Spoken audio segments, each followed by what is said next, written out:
For many people, decentralization is one of the most important aspects when analyzing a crypto project. But have you ever actively participated in this thing called decentralization?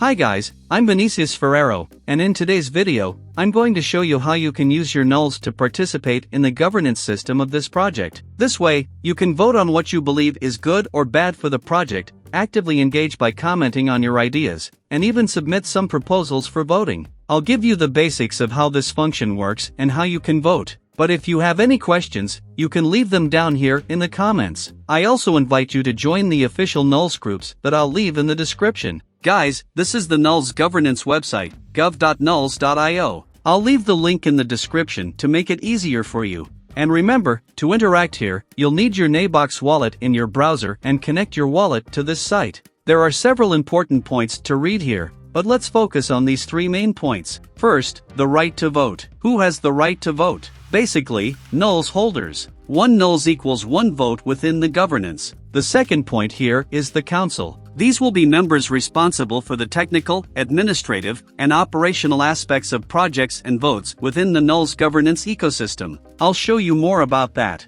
And the last topic here is the voting topic. As I mentioned to you, anyone who owns NULS can participate in the voting and can also suggest proposals, like upgrade proposals and ecosystem improvement proposals. These proposals are first sent for validation by the council members, who decide whether they will be approved or not, before being released for community voting. Up here on the site, we have three main options. First, the right to vote. This is basically where you can set a proxy to vote on your behalf. Let's say you have the right to 2,000 votes. But for some reason, you won't be actively looking at the proposals. However, you'd like to delegate those 2,000 votes you're entitled to someone else you trust. So, you can delegate those votes to that person, and when they vote on something, their vote will carry the weight of both theirs and yours. I didn't translate this part so as not to confuse you. So, the first option is voting rights. To do this, you just need to paste the address of the person you want to delegate your votes to, like your friend or that person who's more engaged with the project, and you want them to vote on your behalf. After pasting the address, just click on Set Proxy. There you go, you're delegating. But you won't lose your coins, don't worry. Up here, I am proxying is basically when you're one of those people who will receive the right to vote from others. A little list will appear here. And going back up to council, that's the council part. In other words, votes for council members, as you can see here. Some proposals might seem a bit generic because most of the time, these are members already on the council, and they're just renewing their positions. Meaning, there's no introductory presentation like the first time. For example, I took this vote from member Berzak.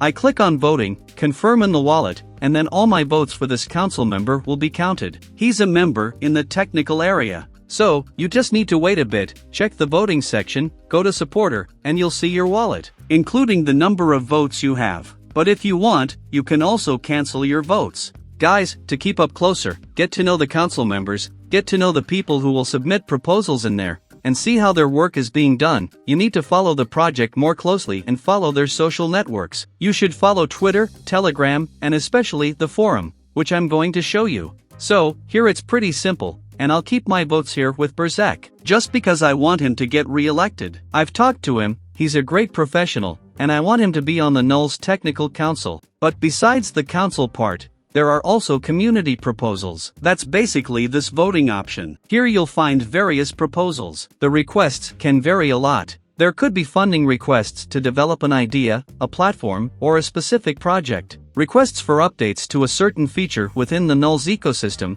proposals to include a new tool in there, or even related to the project's positioning and community rules. The proposals have different statuses, such as under review, which means the proposal is waiting for council approval. These others mean they're under voting until the specific date marked here. And this one here means it's already in progress. Some proposals have even been finished. Analyzing the proposals isn't always straightforward, because you won't always be following that specific topic. For instance, here's a proposal to renew the NULS ambassador in Turkey. Clicking on the proposal, you can see the information he provided when requesting renewal. However, to complement this, there's the NULS forum itself, forum.nuls.io. The link will also be down here in the description. The forum provides more information about the project and can help you decide whether to accept, reject, or abstain from a proposal. Let me give you an example. There's a report from the NULS ambassador in Turkey, a report from May. Going in here, he talks about what he did for NULS during the month of May.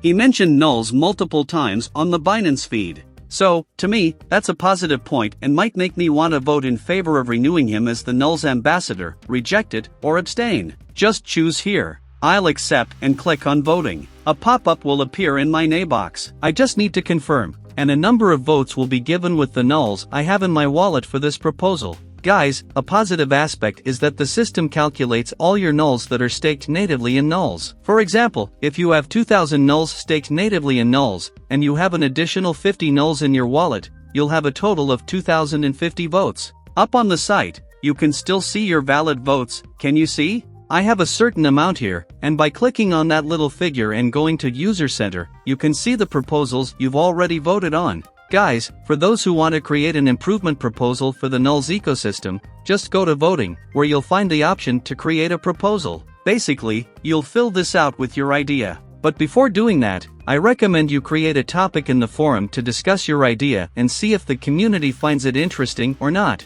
before even making the proposal directly in the governance section. Guys, that's pretty much what I wanted to show you, to give you an understanding of how this decentralized governance works within NULS through the voting system. The idea of this video was really to provide you with a basic understanding of all this, but there are many more specific points. For example, keeping track of the work of each ambassador, seeing what they've accomplished, understanding how funding proposals work, and what the community funds are. In short, there's a lot to cover, and for that, I recommend that you engage with the community and interact with other investors. Well guys, that's all for today, and I hope you enjoyed it. If you liked this content about ecosystem governance, don't forget to hit the like button on this video. And if you're new here, also remember to subscribe to the channel and ring the notification bell so you don't miss out on upcoming content. Now I'm going to wrap it up here. Thank you very much for tuning in, and I'll see you in the next video. So, until then, bye-bye.